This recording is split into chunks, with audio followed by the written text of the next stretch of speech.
I'd like to call to order the meeting of the Police Chiefs Advisory Board. Good evening. If we could rise for the Pledge of Allegiance.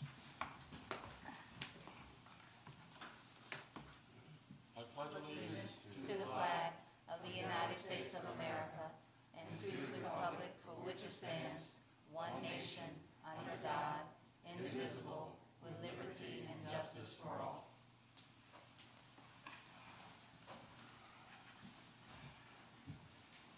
I'd like to thank everyone for coming this evening, to spending your valuable time on this essential project.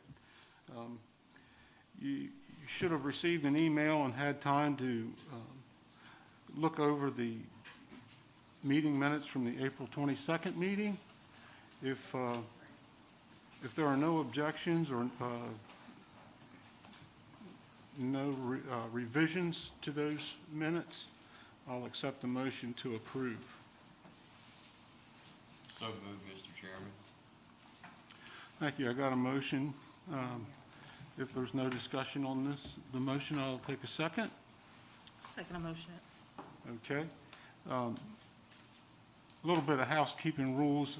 When you do speak, I had a motion by Councilman Mulvaney and a second Ms. McGill. by Ms. McGill. State our names. I'm sorry? Okay. So if there's no other questions on the second, then I'll call for the yeas and nays. All in favor? Aye. Any opposed? Okay. The yeas have it. Okay, under new business, we're going to continue the discussion on the community survey conducted by Delaware State University. Tracy, could you tell us, or could you tell me when this other the other survey, that the full survey is concluded? 28th of May. May 28th. Okay, so we've got a couple weeks to go before we get the second one. So the survey the link will expire on May the 28th, and it's being conducted all through the Delaware State University that did the original survey. They agreed to do everything, and then once the link expires, and they will compile the data and give that information to us. Okay. Question on that. Is the 124 that's responded so far included in the original 47, or is that separate? That's separate. Oh, okay. Yeah, the high school sent the link in an email to all staff. Students in the social studies classes, most of the social studies classes were given the link. And the library placed the link on the home page of their computers. So hopefully by the 28th, we'll see even more. Okay. Deputy Chief, do you have anything to add to that? Speaking with Chief Kraft, he does request that maybe this should be extended another 3 weeks. Due to the school, he spoke to Mr. Benson, who was not aware of this and who knows a lot of community members, and he just got the link Who was today. that? Jeff Benson. Oh, okay. And, you know, with the 124 we got now, the next board meeting isn't until August. So this would give an additional 3 weeks, would allow more time for more community members to put in their thoughts and answer this survey a little bit more, have more time to get more data, and then also giving Delaware State University the time to put that data together in a report. If we extend the time, my question is, if we extend the time, will Del State have the results by the time we come back to our next meeting? So Yes. I'm sorry. Our next meeting is scheduled for August 19th, our formal meeting. We will have another meeting in between. We'll have a field trip for next month. However, my concern, that affects Delaware State University's time frame if it's going to be three weeks, that would potentially put them into July, I guess, for, Yeah, I don't know if Chief's had conversations with them about. He has talked to Dr. D. okay. He talks to her today. So, I mean, she's probably working all summer. It's not like they don't take breaks like we do, so. all right, so, So, I'm sorry, so we're saying yes, they should be able to have the data for our August meeting? Okay.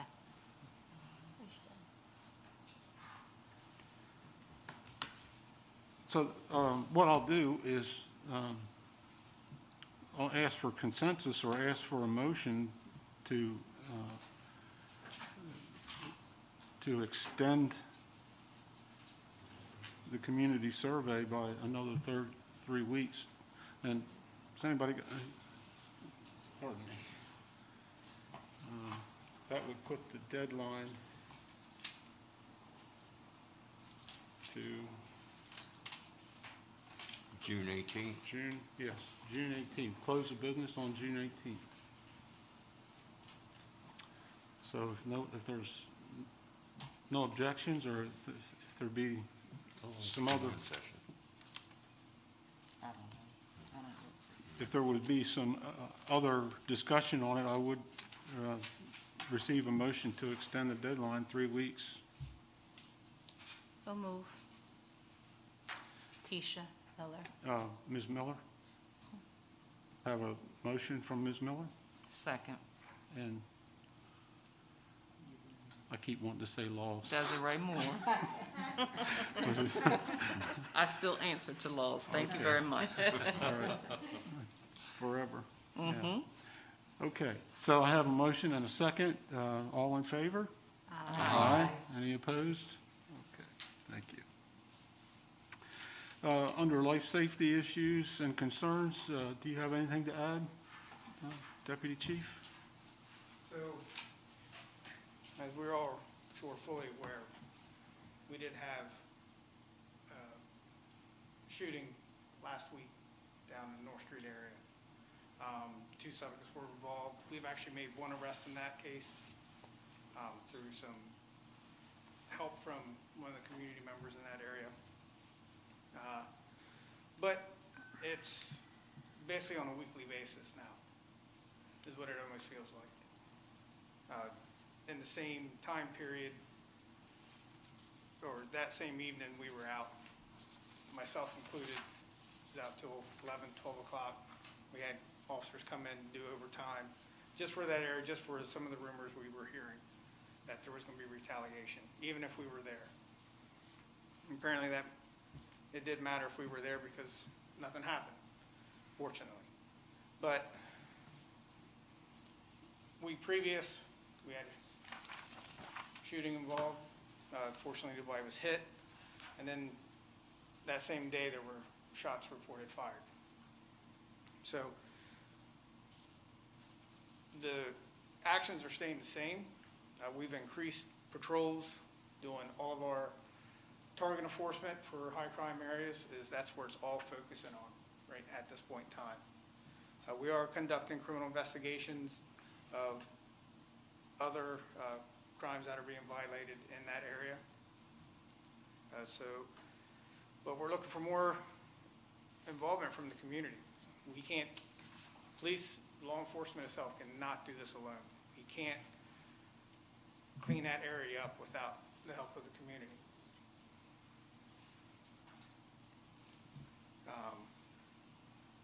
If there's anything that the board can recommend that we could do better in that, we do have the camera initiative that we're still working on, waiting for equipment. And that'll be, hopefully, can't be soon enough for us.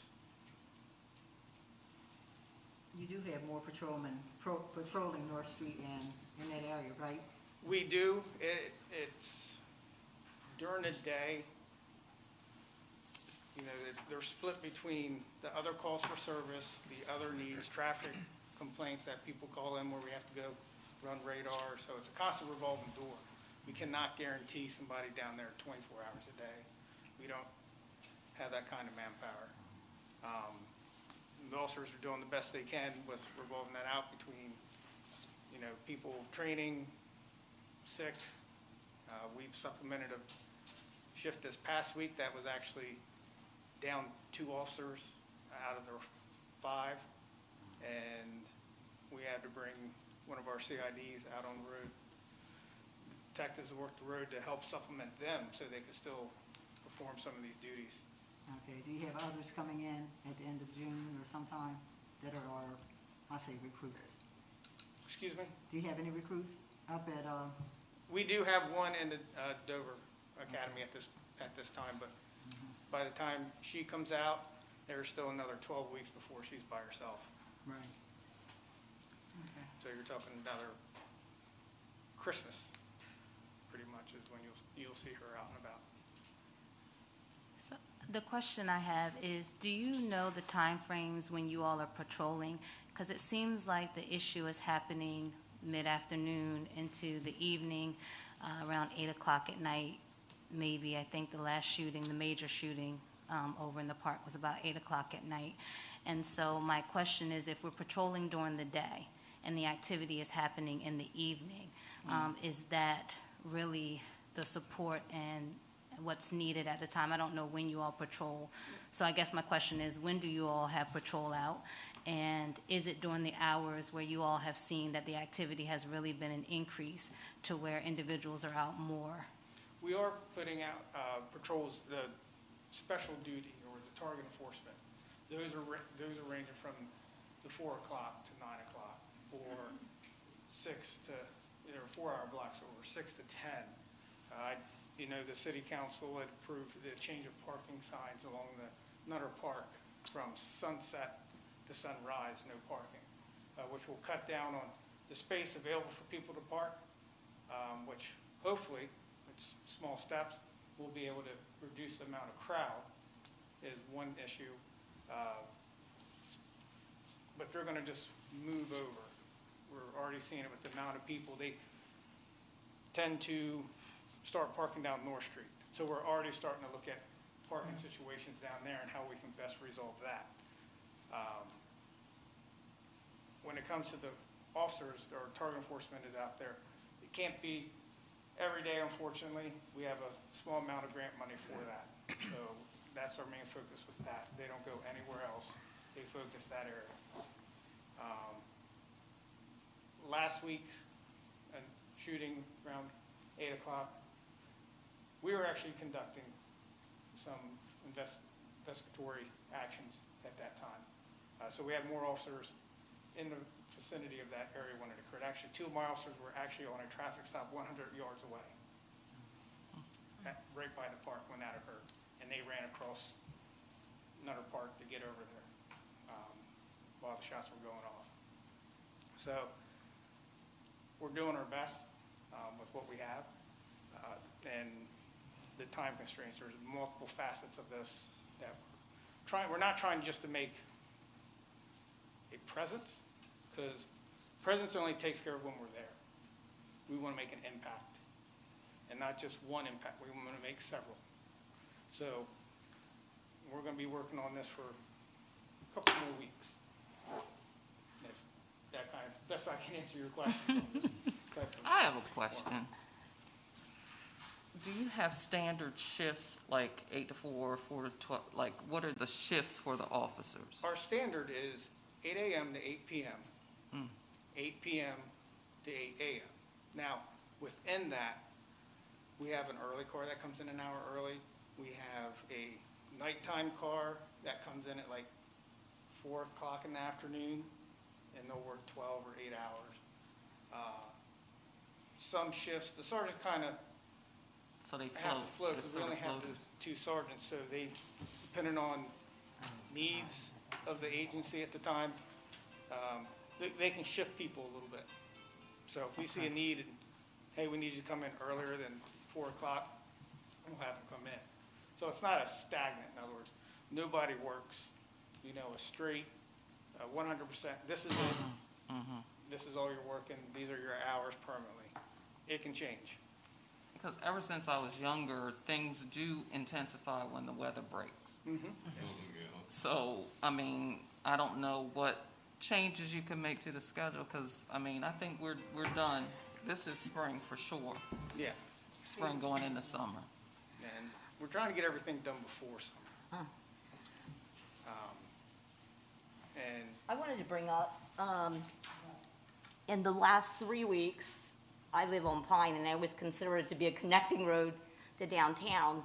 And we've had 2 incidents of gunshots fired, one 12:30 in the evening spraying, neighbors' homes. And then I believe it was again last Saturday afternoon, in the middle of the afternoon. it was in the, actually midnight. Yes, after Yes. midnight, the first one. And then last Saturday, in the middle of the afternoon, when kids are actually out playing and there's lots of people out then, gunshots were again reported down around the 400 block of Pine. So I guess my question is, in how many areas are gunshots being fired, being reported Well, on a that's- weekly basis? I mean, I don't know. I mean, because we've had 2 in 3 weeks. Yeah, we had the one report, and actually, I think it was still at nighttime on the first one you're talking about. It was the first one, it was around 12:30 at night. Yeah, and the second one was also. It was because we actually spoke to the victim in that one, who fortunately spoke to us. Like I said, victims don't talk to us when they're involved, because 10% of the Retaliation. issues are revolved around that you see. 10% of the people in those large groups are 10% of the problem. So I guess my question is, how many reports, come in on a weekly or a monthly basis of gunshots being fired randomly wherever it occurs in the city of Seaford? Is there a number kept of these? We would go back on CrimeView and look at that statistical data, and it also depends on how they are categorized, whether they're just plainly shots fired versus what the CrimeView lists them as. So it could be handgun involvement. So if we know what kind of weapon it was. Right. Because sometimes shots are called in, and it might not be an actual firearm. We've had numerous times where it's a car backfiring, or cars that are modified will do that. Even certain cars that are just stock will cause the sound of people calling gunshots. Deputy Chief, could you spend a few moments for the committee and talk about CrimeView and heat maps and how you and the sergeants use them to determine your patrols? I think that would help them. So CrimeView was really built for the state to collect statistical data. I'm sorry, are you saying view, like I see you view? So basically, it's pulled up. It's pulled up on your. Are you saying on your Crime laptop or View? computer. It's called Yes. CrimeView. Okay. Crime It's only View. accessed through people with law enforcement. And it keeps statistical data from reports that are completed by the officers. So as those reports are put into the system, they are actually pinned to a geographical location on a map. And it's statewide. I can look at anybody's crime history throughout the state. So what it does is we can look it up, and we can look at basically pinpoint, here are, for an example, shoplifting. You have retail stores, they're going to be one of your highest things that are going to show. We can basically look at that, and it'll give us days, time range of when these are most likely to occur. And that's the data part of it that we will use as kind of, this is when we need to have people in those areas. And it can be used for anything from, gunshot. We're small enough that most patrol officers know what time that starts kicking off. I worked the road for 13 years as a road sergeant. Collins Ave is nothing new to me. When heroin first broke out, 3rd and North was done. everyone started flocking to Meadow Park and Collins Ave. And they started causing issues. So, myself and another sergeant, we followed one another. We basically, every night that we worked midnights, look up the sunset time, give 5 minutes, and go down there with our in-car cameras on and start moving people along. It's getting dark. There's no need for anybody to be in the park. No need for anybody to be on the street and in the roadway. So, 2 choices. Leave, go to someone's house. You know, that's what we did. So Nutter Park's nothing new. It's just the violence of some of the people are increasing. That's what's changed. We had the issues. We'd have fights, but not this amount of firearms involved. So they're increasing in violence. So Nutter Park hasn't changed in years. It's the people. It's the people and the way they're looking at lives to begin with. So it's a choice they're making. Doing what we're doing as far as the target enforcement to keep a presence in there when staff's shorting, or just to make sure we have that extra manpower, are all done and chosen by that crime unit. Thing is it's not sporadic enough or always focused on one day. It could be on a Monday. You know, every day's got something showing when it comes to shots fired. So when you have something like that, it starts getting harder to depict. Times are pretty consistent. From about 3 o'clock on, 3 o'clock to 8 o'clock. Once that sun goes down, you know, and that crowd's there, there's a good chance it's going to happen. So the times are consistent. It's the days that every day has that propensity for violence. So that's where the, you know, putting people in there sporadically for those 4 hours and not keeping a pattern is what we try and do. Because once they develop a pattern, I can tell you, I worked the road. They knew what shift was working when they saw a certain officer. They knew what shift they could hang out down there and there wouldn't be a problem. They didn't have to worry about us. But then my shift and another shift, they knew that now's not the time to play. Because we would be down there. So they know who's working. You know, they're not making the best decisions, but they're not stupid either. And some of it is just we're a small area. It's not like we're a metropolitan area. So, they're going to know your face. They see your face before your car even gets up to them. So they know. Yes. If necessary, does Delaware State Police come in and help? Yes, they will. I'm trying to think how a way to put this. Yeah, they'll come in and help, but remember they have their own issues they have to deal with too. Right. Closest trooper may be 8 miles or 9 miles away, too. That's true. Well, this is Seaford, so if we call, there's normally a trooper or two that's roving around nearby Seaford. They don't go far away from Seaford. Right. If we call the night of the shots fired, that I was working that night, this was not last week, the one prior, that we, within minutes, we had our officers, there was 10 of us down there at one time within probably 2 minutes. I was probably one of the second to last officer there. There was already, 7 officers down there and more were coming. State Police, Laurel, were there in another 2 minutes after us. So the officers can come, but as it's going on, we can't get there quick enough. Can't get through quick enough. Okay, I would like to, I'll be right with you. I would like to give some advice to the committee that these business items will reoccur.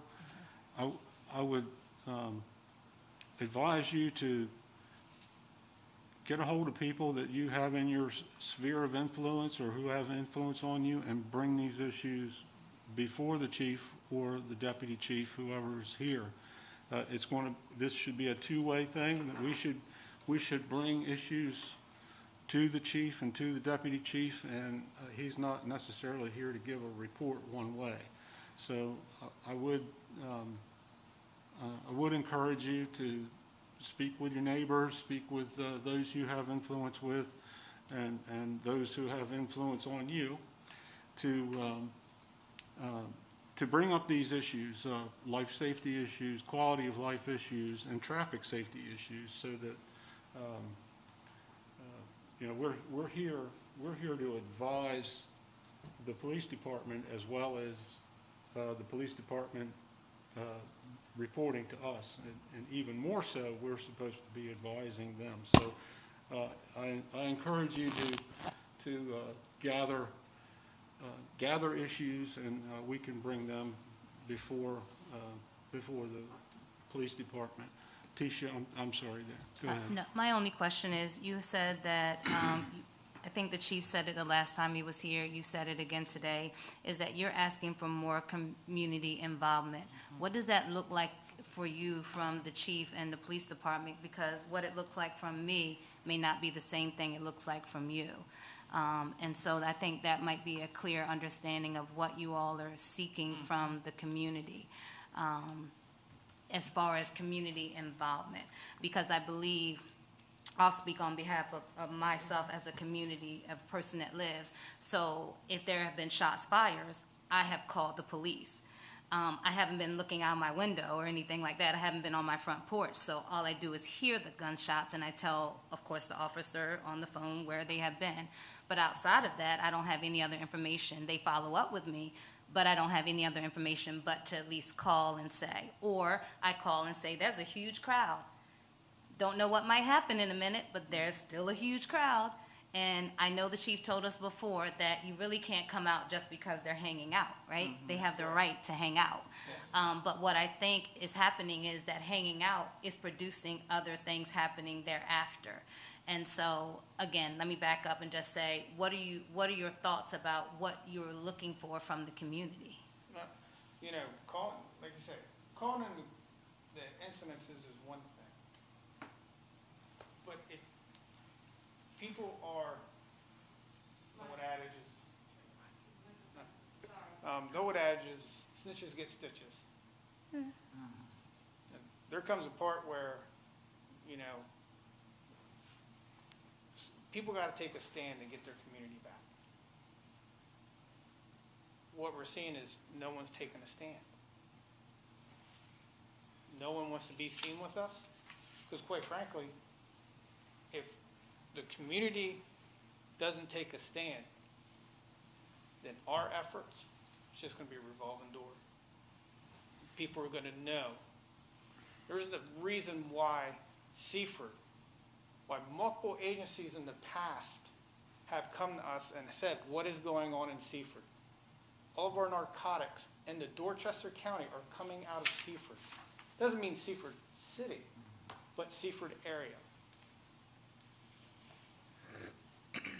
Because the communities are not taking a stand against these people. There's a lot more good people than there are bad.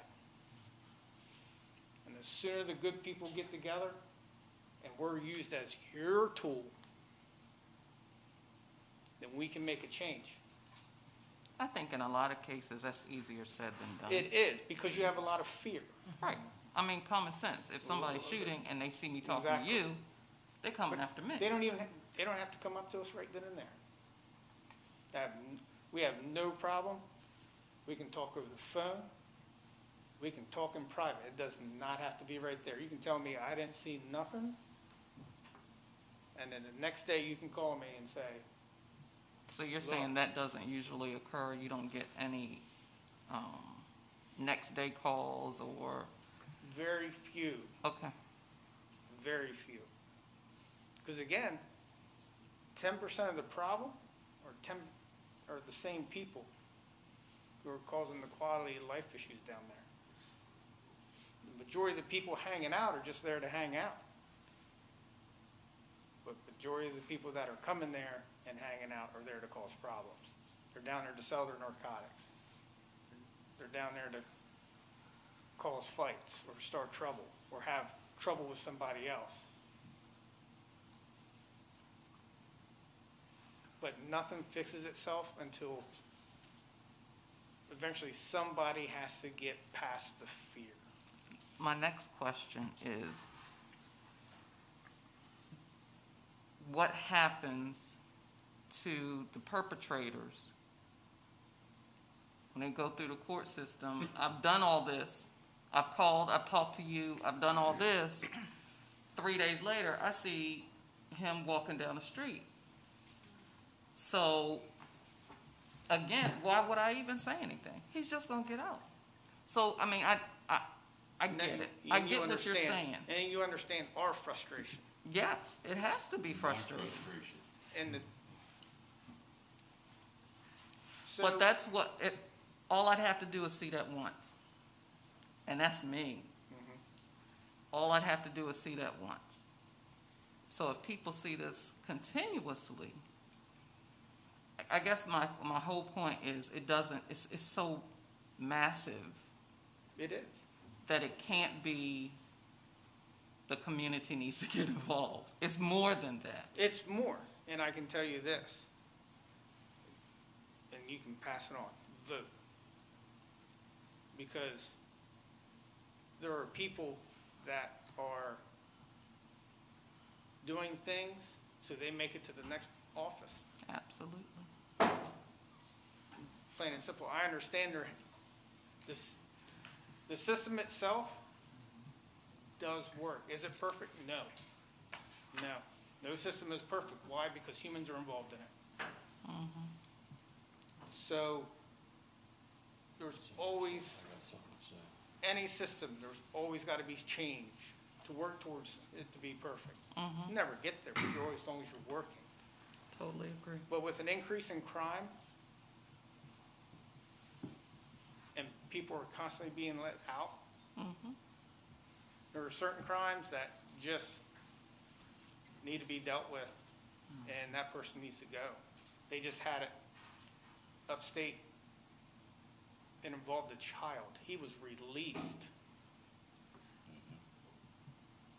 Now, I'm sorry, our system ain't that broke. People in power have made it that broke. Honestly, it's a 7-year cancer.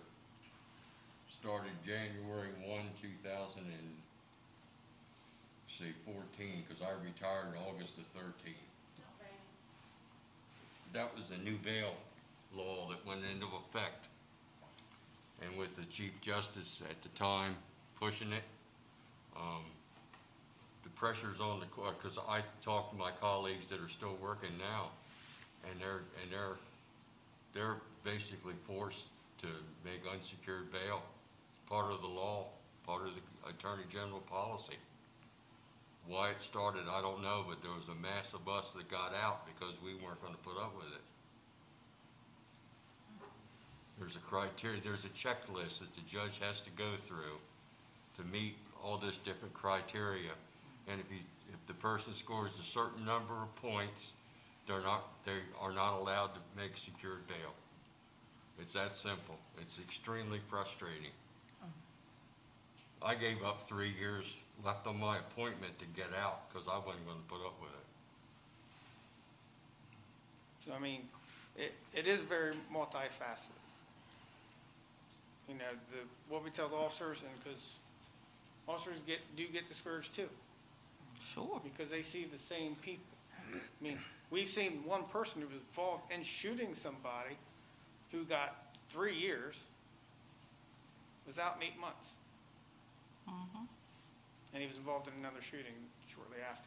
Of course. Not arrested for it, but like I said, there are those that do talk. Some of that information we can't use, but it does help us. It gives us a direction. It gives us a direction. That we might not get that person for that. But we know, one, officer safety, that he's known to have a firearm.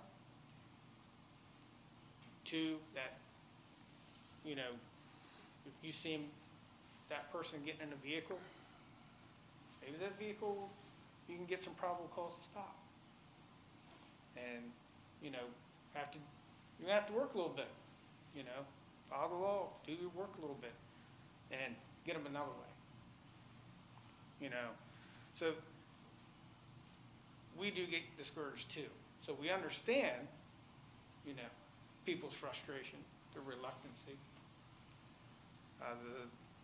you know, but there needs to be more. And if it takes us putting out more to get that kind of, you know, response, and so be it. We're gonna do everything we can, that we legally can, to, you know, get to that. But once that, you know, there's gonna be another spot. And the minute we go there, people are gonna come back. So that's why when we say community involvement, is that if we work together, and it's not gonna be 1 week's time, 2 weeks' time, they need to know that it's not gonna be tolerated. This kind of behavior isn't gonna be tolerated. The trash left out where the elderly gentleman's out for an hour and a half picking up trash down Collins Avenue isn't gonna be tolerated. You know, the violence isn't gonna be tolerated. But they need to know that from the community. Because when they realize a lot of eyes are on them, and we're gonna keep coming, and that it's not a safe place, because that's what it is to them. It is a safe space for them. You know, they're gonna continue coming back, even when they're released, before we even get back to the PD, because we've seen it happen. You know, and like I said, it doesn't have to be just in a week's time. There's gotta be, any relationship, there's gotta be more trust built. But we're gonna put in the work without a problem. I can guarantee that. Work's already started. But we'd like to see the community get more involved in reporting, call us with information, anything. I mean, I was running down, took my wife to dinner, was coming back to work just so I could help the road officers, and was getting a call. Hey, this is what happened. This is what it was about. Here's who involved. Now, she has no hard evidence, but that's what she got. Well, it gives us direction. It helped confirm what we already knew, but it gave us direction on who else we're looking at, you know, for this. And fortunately, we could also be looking at our next victim because of that. Because in Wilmington, what they found out is that the people doing the shootings end up as victims also. Mhm. 2 of our shootings last year involved the same people.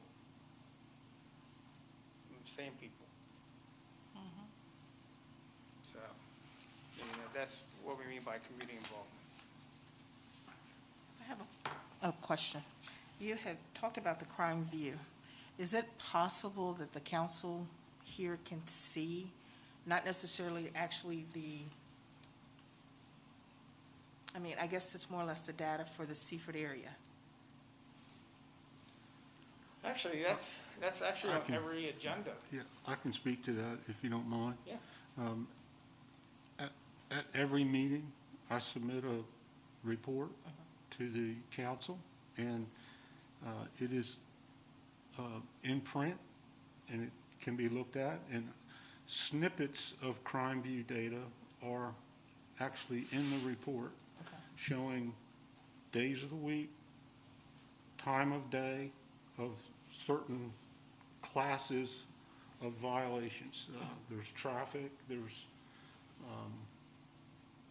burglaries, and then there's violent crime, I think. Our Part 1 crimes, there's going to be burglaries. firearm violations. They're gonna be your part one crimes, your part two crimes.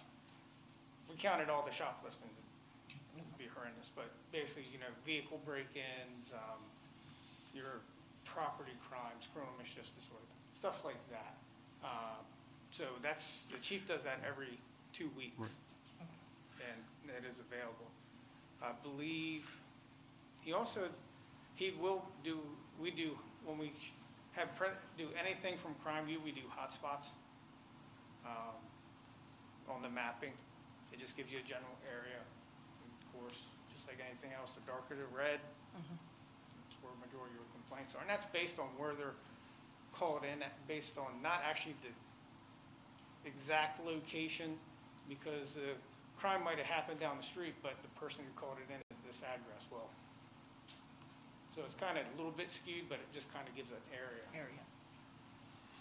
So along with the report, there are a listing of significant events. Not every event is listed, but significant events, plus a chart of the number of crimes year over year, like 2018 or 2019, 2020, 2021, and 22.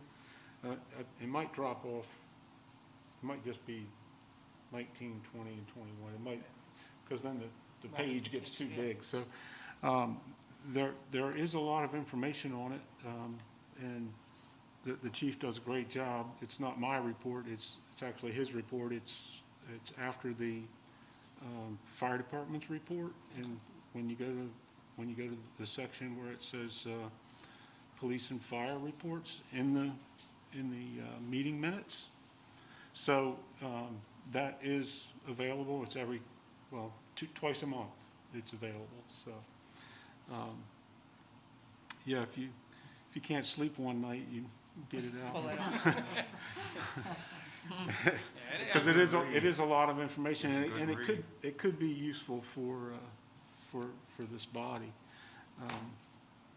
And the heat maps are not included in that, but perhaps at a future meeting, the chief or deputy chief could give us a little bit more detail and maybe even show us a sample of heat mapping and how that works graphically. And you said that is where? In the meeting minutes, if you go to the city's websites, under government, you'll see meetings, agenda and meeting minutes. And when you click on there, will be a bunch of dates. And I've been liaison now for 3 or 4 years. 4 years. So just about any meeting that you wanted to go back to historically would be that type of report. Now, the reports started getting more detailed when Chief Kraft came, because he started using Crime View and heat mapping much more than his predecessors. So you'll see that data within the last 18 months now. Yeah. Or 2 years almost. Basically June of 2019. Yeah. Yeah. Because I can tell you, we saw heat maps on the road from different bulletins that were put out. I couldn't have told you until Kraft got there where those heat maps came from. I had never been on Crime View. And I was just on it today, messing around, looking at things. So it can get really in-depth, and then you can also get confused. But Chief Kraft is very familiar with it and how to use it, how to get the figures and everything, and I'm learning.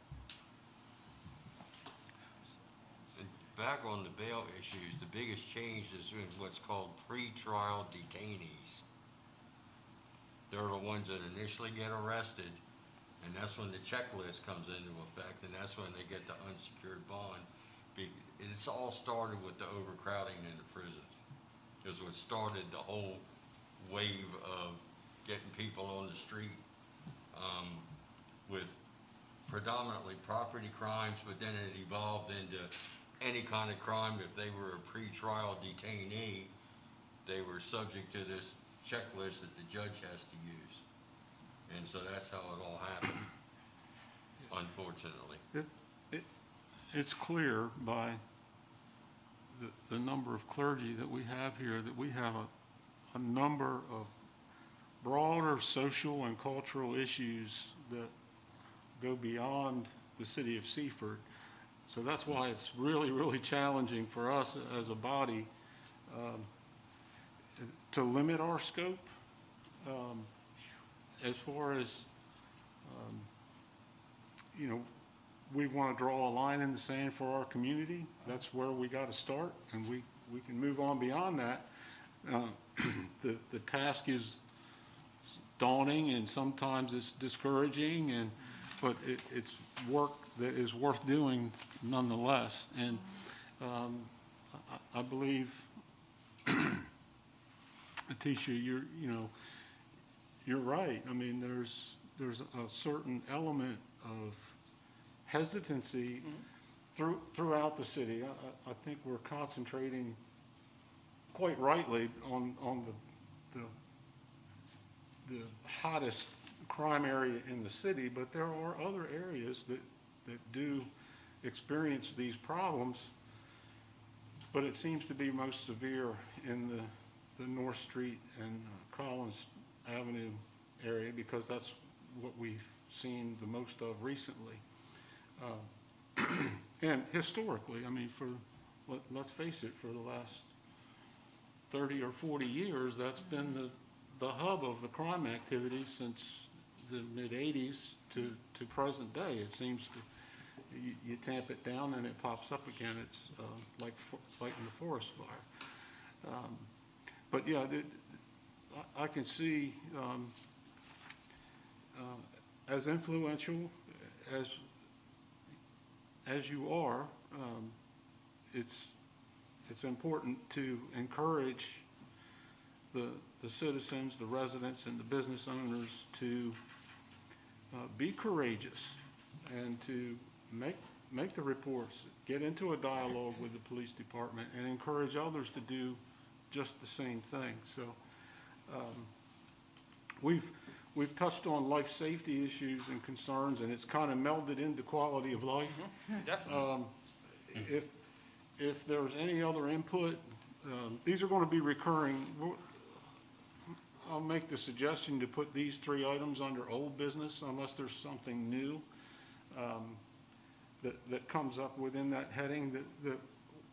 I encourage you to bring these issues under old business if you've got something to contribute, or a question, or a proposal even to put forth to the chief or the deputy chief, whoever the representative is from the department at this meeting, to bring it forward, and that'll be our opportunity to bring that up. So if there are no, are there any other? I have one more thing. Sure. How does the department see the bond between the community and the department growing? What ways do you think the community would be more comfortable? What ways could, it's gotta be a two-way street. Yeah, it does. It does gotta be a two-way So street. what are some things that the Yeah. department has planned or would like to do Mhm. to be more of a part of that community, the Seaford community? So we've done, because of COVID. And I know, because I know, We as did the my bike niece says, things, because we of tried, COVID. we had all this stuff planned last year. Like, we still have a ton of bike helmets, and we're gonna be doing it again. And that's cool, And- but the kids are not the ones that are gonna be calling you. Mhm. And I know about that whole bike thing, and I thought it was amazing. But 9 times out of 10, it's gonna be an adult, it's gonna be a senior citizen, it's gonna be an older person that's gonna be making that call.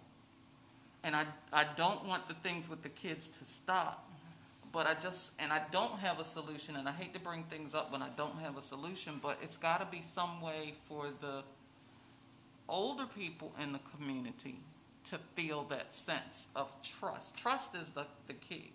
Could I speak to that? Sure. Deputy Chief.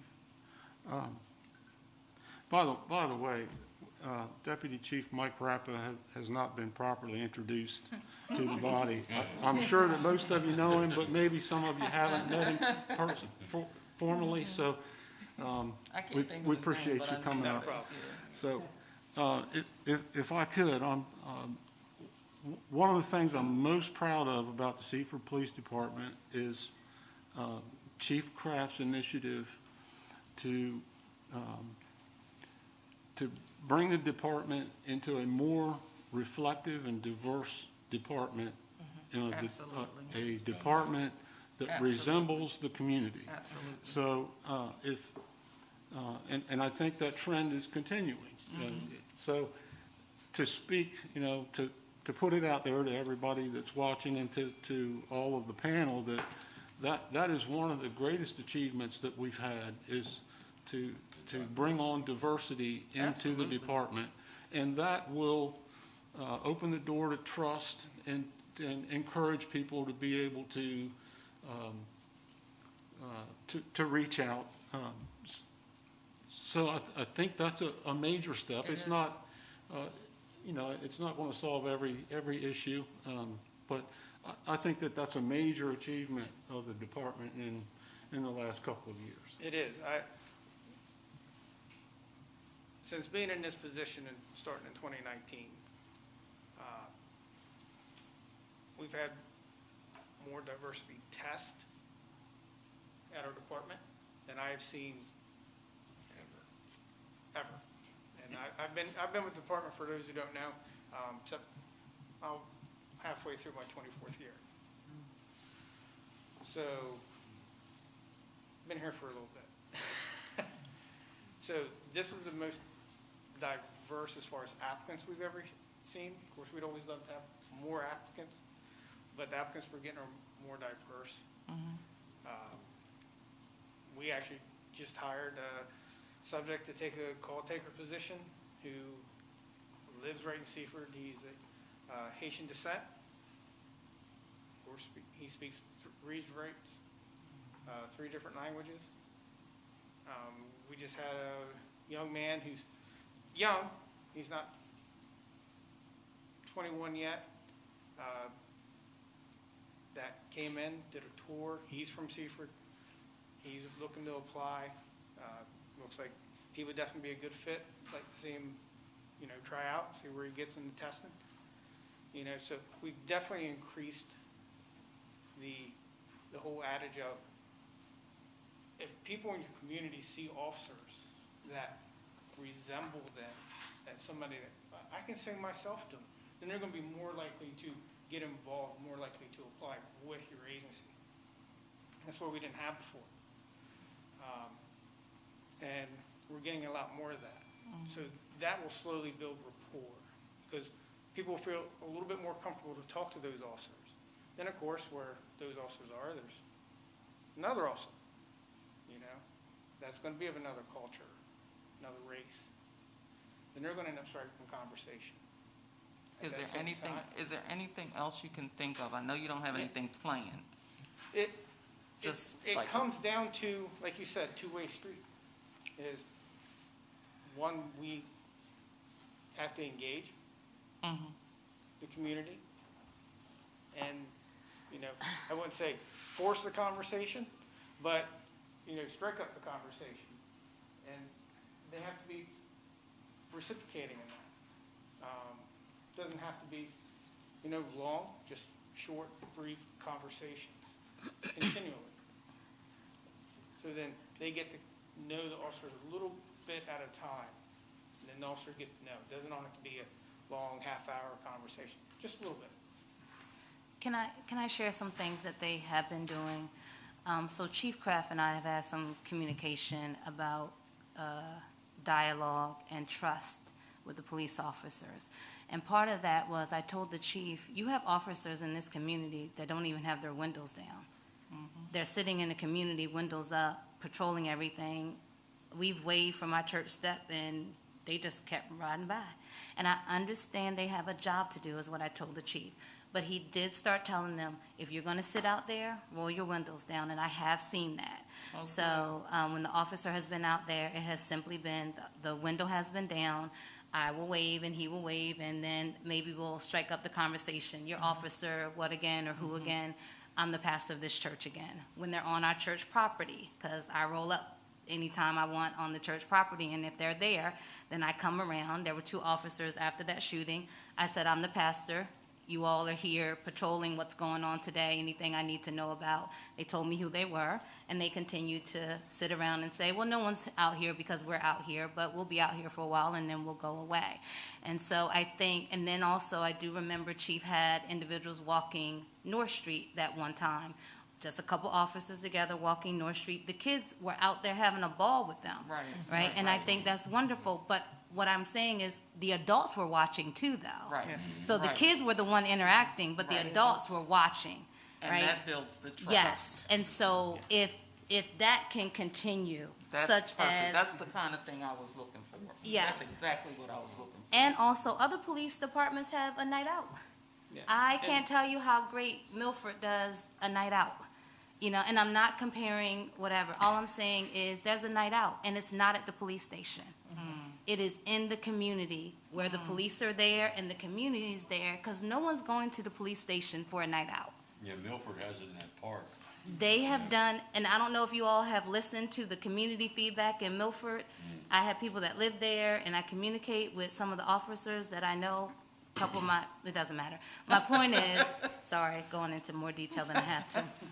The point is, they have been having a great interaction with their community from that, right? And so I think, not that that's the only solution, but it will get you to be able to say, that is Sister So-and-so. She lives on Collins Avenue. I'm just going to go sit beside her, introduce myself, say hello. So every time I ride down the street and she pulls up in her driveway, she will know who I am.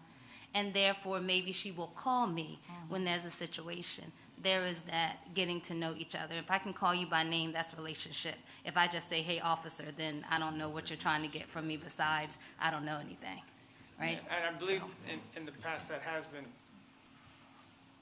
in the past year or two, that has been discussed, of doing something along that lines. I know for years we've had it between the police department, the Boys and Girls Club, because of, the location, and unfortunately, people have to drive there, but the apparatus and trucks and all the different people that come there, they've just always had it there, but it has been discussed to have it in a different location. Nutter Park would be perfect. Or even switch it up. Have it over there one time, Yeah. have it in Nutter Park one time, Yeah. have it over near Pine Street one time. Switch it Kiwanis up. So, Park would be another good example. what park? Kiwanis Park, right on Kiwanis Park. Stone Highway. You know, that way everyone has, they can't say it's always over here, Yeah. right? And that makes it more community. Yeah. Because it's more than just one park or one area that's affected by all of this. So that's just a suggestion. And that's what I was, I couldn't get there. I'm a little tired. I Well, couldn't get Milford there. but has a that's great where budget I like because they have the Grottoes trailer there and they hand out pizza free. But I tell you, we have a Personal pan Grottoes pizzas. here. They do, I mean, honestly. Grottoes is state. We have a Grottoes, we have a Chick-fil-A, Yeah, we have a right. McDonald's, and Yep. they all serve the They all community. do that stuff. Absolutely. So have we ever considered doing it, I thought it was like the Neighborhood Crime Watch that they were trying to start up, and instead of necessarily going to the parks, going to the neighborhood to actually support those who want to start the Crime Watch, which then will get the neighbors out of the house to begin to interact with the cops. So I'm not sure if that's something that we can put forth, and it doesn't have to be on that grand scale thing, but getting in the community, I know that was something that was on And last. that's actually, Lieutenant Miller, is starting that. What he's starting with right now is, he has contacted every, apartment complex. He has talked to every manager of those complexes, and he is working on setting up offering up Zoom meetings, but he would go there. It was at the time, and this was, you're talking like 4 weeks ago, so restrictions have kind of changed, starting tomorrow. So, you know, initially it was, people don't want to come out of their house, you know, and meet, and due to limitations, because you've got, you know, more than 10 people, you're very limited. So he was planning on doing a Zoom meeting and provide that to each complex. Each complex would have their own separate meeting for some sort of crime watch, but also not only crime watch, what problems are you seeing? What, you know, what can we do type deal to find out those communities, and then basically working in a slow formation to get that developed, and then working out to the different communities. I know we have a meeting here this Monday with the residents from Arch Pine area that want to meet. So we're meeting with them. It got postponed to this Monday to talk about some issues. And so we're working on bringing that back. It's, you know, starting with the housing complexes to get that going, because there are a lot of elderly there too, and they're having some of the same issues that everybody else is. So, and it was kind of, since they have meeting rooms there, that's one thing, is they have a community meeting rooms in a lot of them.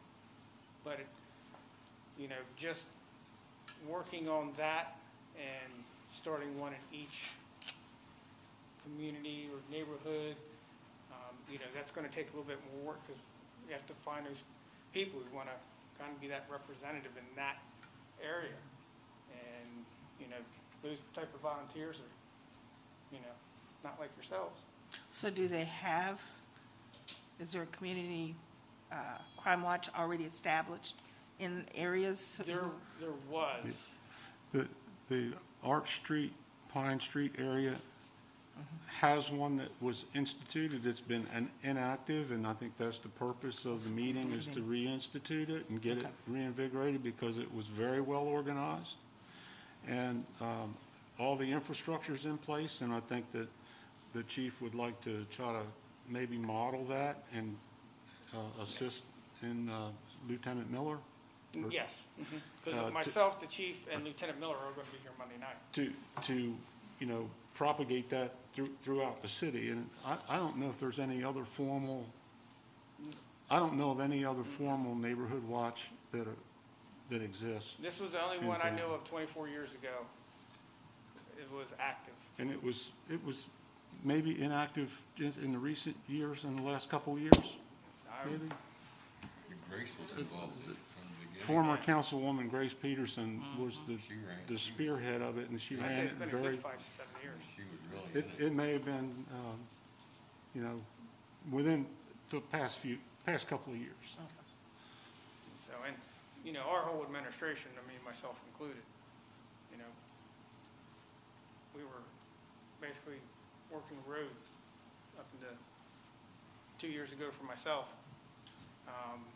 You know, less time for Lieutenant Miller and Lieutenant Little, you know, they come from the road themselves. So the programs that used to be here, we have to relearn them, rebuild them. So it takes a lot longer, because there's no history left behind to really say, okay, we can do this right now. This is what we need to do. So we're learning just like everybody else. So it takes us a little bit longer. Do we have anything else under the heading of life safety or quality of life issues? Well, on the quality of life, as you said, bike and foot patrols will start coming back into play. We've done a few in both East Seaford and down in Arch and Pine. But again, like I said, most of our resources are going to that initiative. But on the quality of life, we are getting involved in the diversion program. I'm sorry, So, say that again. A diversion program. Diversion. It's a $215,000 grant that is split among several agencies to basically work on pre-arrest minor crimes. So someone's arrested for shoplifting, minor drug possession. You know, some of those crimes are resulting from behavior, or thinking they have to do it, cognitive thinking, which results in the behavior. So instead of them going to court, getting a fine, getting released, we're going to see if they want to do this diversion. It'll get them in touch with counselors, mental health clinicians, drug counselors to help them do a program. They complete the program, they keep working on it. They don't get arrested. They don't get truly arrested for it. And we have to keep track of it. So, this being anything, we do prostitution stings, they get released. We've had victim services in here to speak with those people and, try to rule out, hopefully this isn't any human trafficking. All of them are doing it because of their addiction. Whether they're still on heroin or they're on methadone, whatever, they're still doing it. They're so used to this life, their thinking is, I'm never getting out. They can't, it used to be when they go to CCP, their choice was they got put into drug court. They had to complete it. As part of their fine. They're not even making it that far. So, Deputy Chief, there's a lot of abbreviations in. Court of Common Pleas. Okay. Sorry. So, even I didn't know that Yeah. one. So, some of us didn't know that. So, Court of Common Pleas in Georgetown. Has this been tried in other areas? Actually, this diversion program, was it successful? They've been doing it in Wilmington for years. Doing it in Dover too. Dover just started theirs. Newcastle County's been doing it for several years. It does work, but again, it all depends on that person. Not every person who goes in is. So they don't have rates of success or any They do. statistics? They keep track of all that. I don't have those kind of Okay. numbers. I That's was on a something. phone call, and the first hour of trying to, myself, the chief, and Lieutenant Miller were all on the same phone call last Friday, and trying to learn, what do we have to do to get us going? The first hour was, this is what we've done. There's the stats of it. Okay, we understand this can work, but we need to know where we go from here. We finally got there. We actually have another meeting next week. And so Georgetown's been doing it. They do a one prong dealing with heroin addiction. They have a counselor that works about 30 hours a day or a week. So, sorry, it was a week, so she's part-time, and they could actually do her, have her work full-time. That's how much she is needed. And it has got people where they need to go to as far as behavioral health, drug counseling, and those in that nature. Our overdoses that we have, we don't arrest them. They overdose. That's not what we're there to do. We're just there to, one, get there, provide Narcan if they need it, or, find out if this turns worse than what it hopefully does not, that we can help start the investigation on where they come from before we have more. So we'll also offer it up to people who have that issue, who overdose. Hey, here, we have a way out for you to help you. You have to make the choice.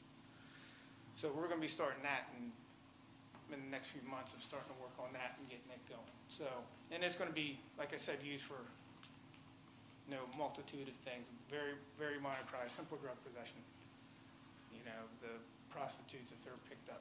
A lot of the crimes that we're arresting for and they give them a criminal summons, it's all gonna fall within this, and hopefully that'll lead to improving their quality of life, which will lead to improving the community's quality of life. You know, you're reducing the amount of people that are addicted or causing crimes based on their habits. So that's one of our goals in the next 2 months to get it going. And of course, to improve that quality of life, the camera system, to help that. Once that goes up, then hopefully we'll have a little bit better image as far as identifying and reducing, should it happen.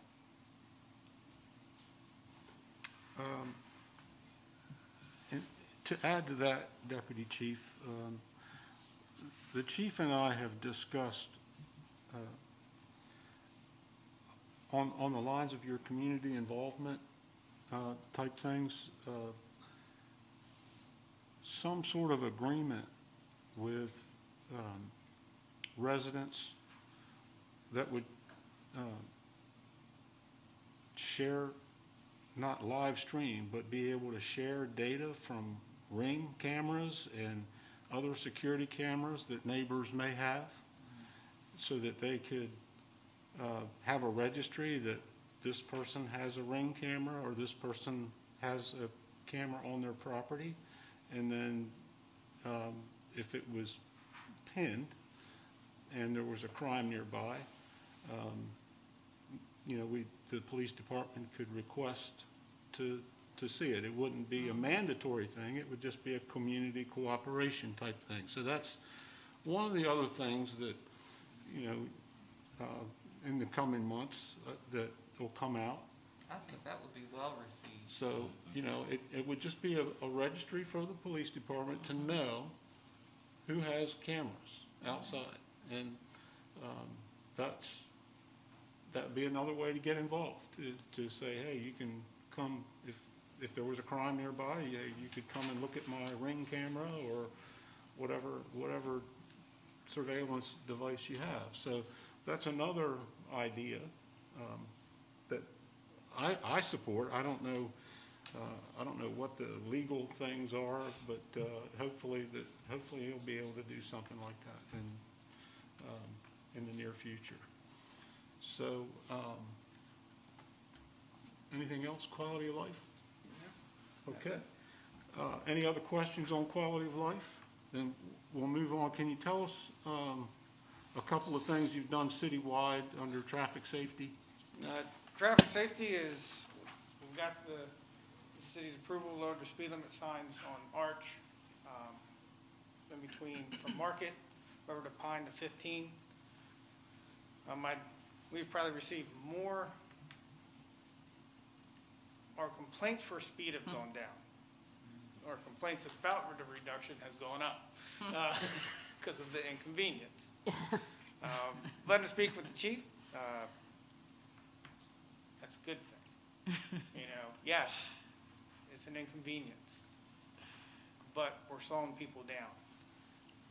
Pine Street is terrible, but to be in all fairness, to keep it consistent, so you're not going down one street at 25, then you go to the next street, you're doing 25 again. Well, if we're there and we're enforcing it, we're setting you up for failure. We do have to work on traffic signage improvements. Those are some things when it comes to traffic, like the truck route. We add it where when the trucks come right up Mark Street, gets involved in an accident, he gets a ticket for it, and he goes, well, the only sign I saw was near 3rd Street. Sure enough, it's the only sign that says no trucks. Well, he come from Blades. That's not fair to him or any other truck. So we have to work on the signage improvements. We're starting to develop locations of where they're lacking. So can't really enforce anything if people aren't properly advised. And that also goes on the court side too. If they're not properly notified, well, we're going to lose that case in court. So it's, two-tiered on that. Speed bumps, we're not purchasing them, but street department is. For places that have constant speeding. If we go down there and start doing some data collection with our radars, which creates a spreadsheet of showing how many vehicles are speeding, and we can see that in a data table, you know, it might be something where we can't be down there all the time, because, again, like, we're over, you know, Collins North, can't be sitting on another street. And where are the speed bumps going? Well, they're not permanent. They're not permanent, so if we hear complaints of an area of speeding, we'll be able to have the street department install these temporarily, kind of get people's attention, slow them down. And, you know, so when we can't be there, we're still able to control that speed in that area for the safety of the people in that This community. may be a silly question, but can you paint them yellow so people that don't go through there regularly will know there's a speed Well, I don't know if bump? we can paint them, but I guess we can look to see what color we can order them. Oh, Usually a lot of them have A lot yellow of on the edges, on the sides. okay. Yeah. I think yeah. along black in the with middle. that, there would be some signage.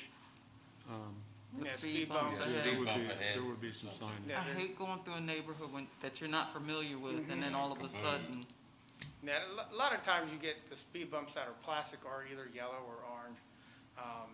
It's the ones that are asphalt, they're normally black, and then they're painted with the white, and then eventually that wears off. But a lot of these portable ones are either fluorescent orange or yellow, okay. and reflective, so we want to make them visible because we want people to see them. Yeah. You know, there's a reason that they're there. That's all I have as far as traffic safety issues, unless anybody else has concerns that they know of. Well, the chief was concerned because with the COVID getting ready to end, the courts are going to start opening up for trials again. And Seaford has, I've worked with, the chief asked me to do this, and we did it the last 2 days. We had mock court cases with the officers that are patrol duty. There's 8 officers that are less than 2 years on 2 years service, I believe is Yes. what Chris told me. And we did 7 out of 8 of them the last 2 days. We went through the mock trials and taught them how to present a speed. Well, we did a speeding, an accident, insurance, and shoplifting, which is the 4 cases that the officers are usually involved in at the JP court level. None of them had ever been exposed to the Delaware system, obviously. Some of them had never even presented themselves in any kind of a situation until yesterday. And so it was an educational experience for the young officers.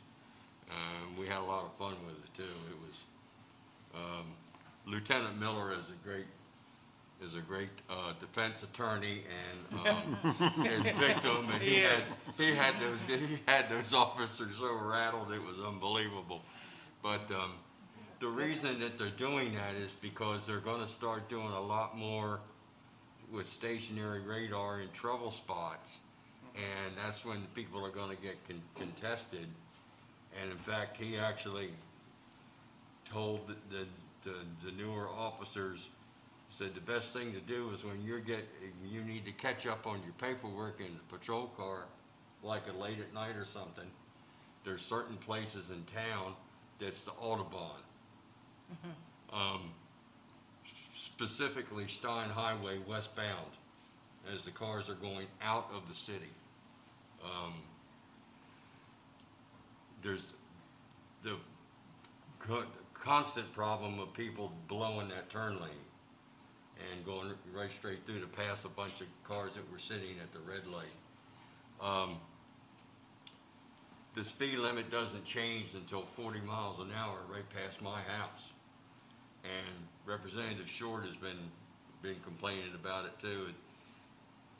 Westbound traffic, the average speed is somewhere 50 to 60 miles an hour as they're going out of town. Coming in town is not a problem. It's going out of town. And what Lieutenant Miller suggested these officers is if they got to catch up on a report or something, they like sit behind butlers with the radar going, and they can have the speeders drive right in their lap. And they're gonna start using LiDAR more often too, is what the lieutenant told me Yeah, yesterday. a lot more. We have, Yes, and LiDAR is Several new virtually ones. invisible to the motorist. That's the handheld that's sighted with a laser.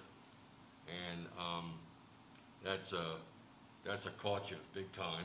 It's much more accurate than the radar as far as I'm concerned. Once the user knows how to use it, it's wonderful. And bike people can do that. So the new officers got an education the last 2 days. And, so hopefully they'll be able to handle themselves when they start going back to court. That was the chief's idea about a year ago. He said, when we get these new officers in, you mind teaching them? I said, sure. So we set it I up. think that's good. I mean, that just goes to show you how young our department is. Yes, I mean, there's, 8 8 of them that are that all don't on have a the road. strike. And fully staffed, that's, Wow. a third of our department that are under that 2-year mark. So, I mean, there's a lot of new faces, a lot of new officers who don't have a lot of experience. So, in reality. And then you have those that, we have several of them that, just seem to have a knack for, doing the job to, they just catch on really quick. Then you have others that have that, community, niche to them. Everyone's got a, specialty that, whether they got training for it or they just are naturally gifted. I have an officer, Corporal Bradley. He does the Citizens Academy,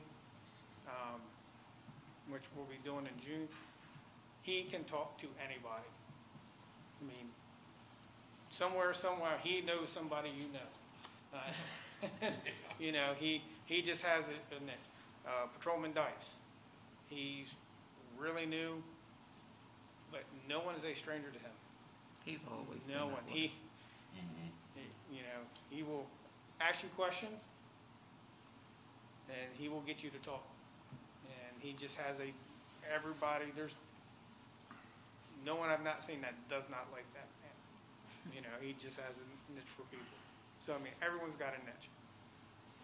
But that is how young our department is. And they were sharp, I'll tell you, those young officers did an excellent job the last couple of days. I was really impressed with them. Okay. Anything else on the docket there? That is it. We do have the signs, are the signs up on Collins Avenue? Are they up I there? do know that last staff meeting I was in, which was last week, that they are ordered. Okay. So as soon as they come in, they'll get them up as soon as they can, and then it's just on to the next issue of what are we going to do about North Street. It's a given. They're going to just park right down in front of you. So we're looking at any ideas for that. We've thrown around, driveway parking only. That's why it's all yellow down at Third North. That's what one of the things they did down there was no parking at all.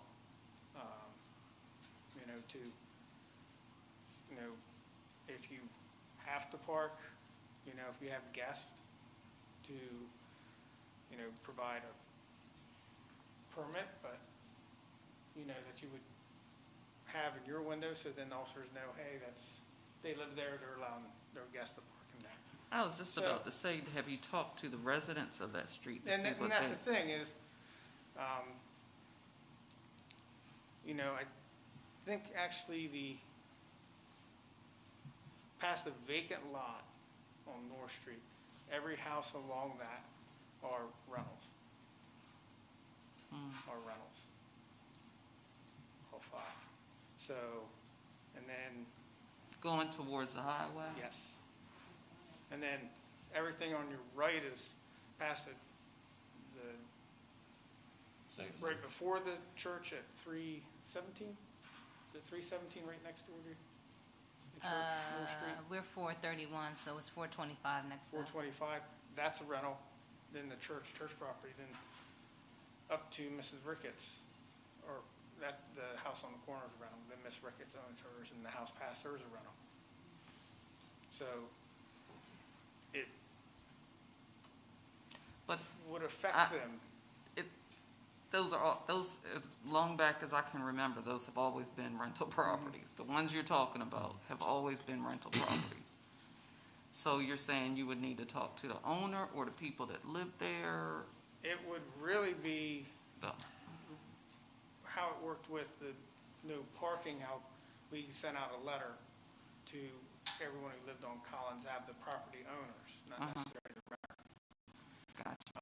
So that's what it would come down to.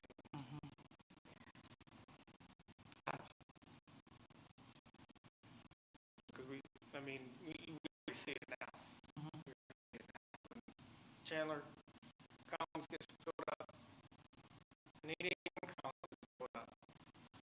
There's 5 or 6 cars around, and maybe one goes to one of the residents. Everybody else is not even from there. So it is definitely a forward stage, future stages of that is looking at what we can do to kind of limit issues before they start happening. Because we do see that becoming the next issue.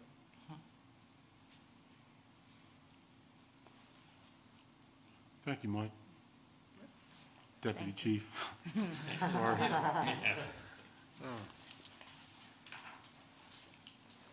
So, I just got a text from the chief, and he wanted to add that he also hopes to bring the coffee meetings back in the evenings for open conversations with the community. He had some other things in there that we did already touch on, but that was the only really, only thing that he didn't, that he mentioned that we haven't really touched. The coffee and cop we were doing in the morning. I was going to say, coffee at night? Decaf.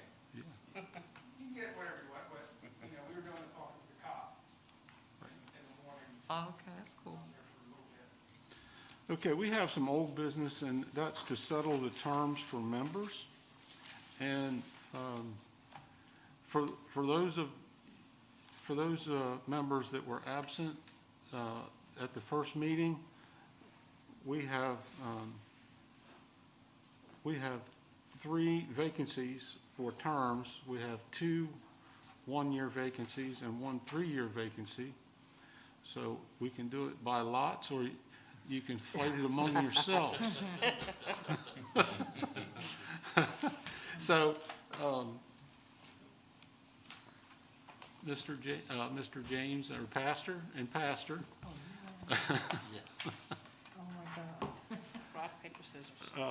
Everybody, I think everybody else it's a settled matter. So, I think maybe one person deferred to, maybe not, maybe they just, I think it's all settled. So there's 2 one-year terms and 1 3-year term. So, if you guys have a preference, you can fight over the 3-year term, I guess. Right, we don't need to fight over the 3 years. I'm taking the one-year term. Okay. You want, Madam Secretary, you want to make sure that gets in there? Okay. And so So, you have a choice Pastor, now what's between your 1 or preference? 3. 1 or 3, there's still another one? But keep in mind the option for the extension. Yes, Extension. there is Right, an yes. option, so that, if you decide this is something you want to continue, that you could continue. Okay, so I'll take the 1 year for now, and All right? So Pastor Florence and Pastor Jeff are both for 1-year terms. So that, Oh, and Dan, Yes, sir. we didn't introduce ourselves. Well, I'll take, So I know, Take this opportunity. I appreciate our I'm sorry tech for the crew, because I oversight. was able to catch up on everyone else's with the, on the Facebook page and the other introductions. I'm Jeff James. I'm on the pastoral staff of St. John's United Methodist Church downtown. I serve as a lay minister at St. John's Chapel in Cannon. I've also served as ambassador for Love Inc. and one of my big engagement with the city through Unified Seaford, and that is one of the things we appreciate with the police department, being able to invite the pastors to come in and pray once a month with the police department, and so we just want to continue the community engagement there. My wife and I have lived in Seaford for 12 years. My wife is a nurse practitioner and has worked for Tidal Health and Atticoke for a period of 14 years. And so just love being in the community and the opportunity to serve. Okay. Probably most of you know me here. Florence Cephas, but some of you call me by my nickname Lisa. Am I right? See? And right now I'm sitting under the tutelage of Reverend Idola Batson in Mount Calvary AME Church down in Concord, Delaware. So I'm learning some things and trying to fall into place with this. I'm a chaplain for the Seaford Police Department. I'm a chaplain for Delaware State Police. So, is that enough? Thank you both for serving, and it's exciting that we had everyone to be able to get together tonight and get the updates. I will encourage you to bring your thoughts and suggestions from those that you have on your own, or those that you pick up from community members. That's the reason why this body's here, is to advise the police department and not necessarily have them advise us, although we do learn. It's a symbiotic relationship. We're going to learn from each other. So I'd like to remind of some meetings coming up. We have, and I'll talk a little bit about this. We have a meeting that this entire body is invited to attend, a visit at Sussex County Emergency Operations Center. I think it's very important that we have some sort of understanding of the communications, how the officers in the field are dispatched, not only for police calls, but for fire and EMS. We'll get to tour their facility, and there will be a question and answer time from the manager there, and you'll be able to see the activities that go on there. So It's well worth it. I've been here several times. this will not be an official meeting, and there will be no actions taken, and we're going to try to arrange for transportation, but if you would like to go there, travel independently, you can certainly do that, but we're going to try to get enough so that we can, as many people that want to go can travel together. So that'll get worked out in the next few days, and we'll be in contact with you. So then the next advisory board meeting or committee meeting would be on August 19th, and hopefully by that time we have data from the survey that'll be done, and there'll be some other discussion items under the three headings of life safety issues, quality of life issues, and traffic safety. So if there's no further discussion or no other comments, I'll accept the motion to adjourn. Can I just make a comment? I will Yes. not be available for the Emergency Operations Center where you all are going. I have an engagement that I must be out of town for, so I will not be at that, but I will be back in August. You'll be missed. Yeah, I told Tracy I can't make it So either. Do I need to email Tracy the same thing, or? All right, thanks. One less email, right? Tracy, I won't be there either. My wife's got her first Did we child just say after forget fall. July? Well, after the afternoon. I'm sorry? Saying July meeting? Nope. We do not have a July meeting scheduled, so it would be, the next scheduled meeting is August 19th. Okay, because generally it's once a month, correct? It's just, I just wasn't, quarterly, Quarterly, gotcha. I think we had the first, this Yeah, is we're not waiting. quarterly just because The we're meeting. catching up, yeah. Okay? So if there's, I'll accept the motion to adjourn. So move. I have a motion. Tisha, sorry. From Tisha, I'll second it. second from Florence. All in favor? Aye. Any opposed? We thank you very much. It's 8:35.